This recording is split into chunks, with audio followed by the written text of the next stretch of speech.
Ready start. न्यायालय ने संकेत करने को यह अवसर लिया है कि बगैर एक तर्कसंगत निर्णय के अंतिम आदेश को उद्घोषित करने के लिए उच्च न्यायालयों के द्वारा वर्तमान तौर से पद्धति के कारण गंभीर कठिनाइयां उत्पन्न होती हैं। यह इच्छा है कि अंतिम आदेश जो उच्च न्यायालय पारित करने का इरादा करता है उद्घोषित नहीं किया जाना चाहिए जब तक कि उद्घोषणा के लिए तर्कसंगत निर्णय तैयार नहीं है।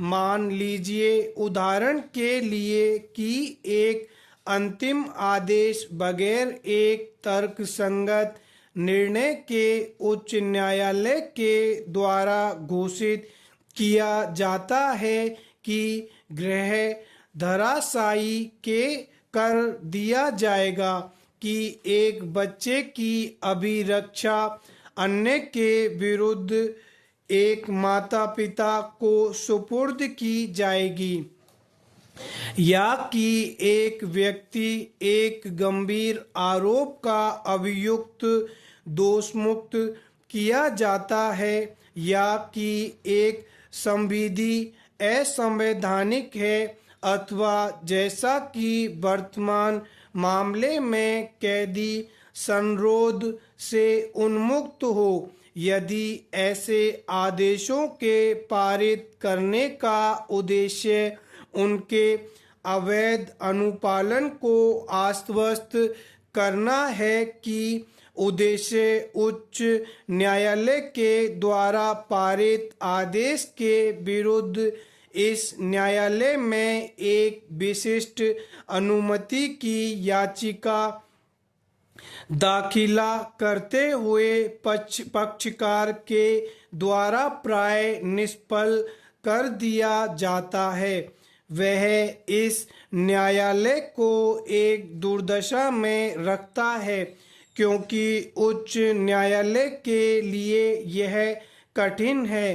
परिणाम अनिवार्यतः है कि उच्च न्यायालय के द्वारा पारित आदेश के प्रवर्तन तार्किक निर्णय के परिधान के लंबन के समय में स्थगित किया जाना है।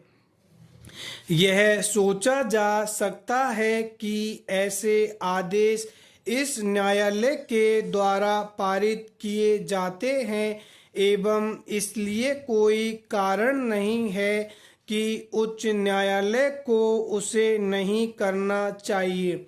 उच्चतम न्यायालय के द्वारा पारित किए गए आदेश अंतिम है एवं उनके विरुद्ध कोई अपील नहीं होती है।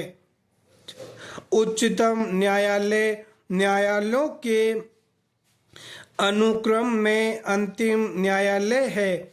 इसके अलावा बगैर तर्कसंगत निर्णय के आदेश इस न्यायालय के द्वारा बहुत दुर्लभ तौर से पारित किए जाते हैं।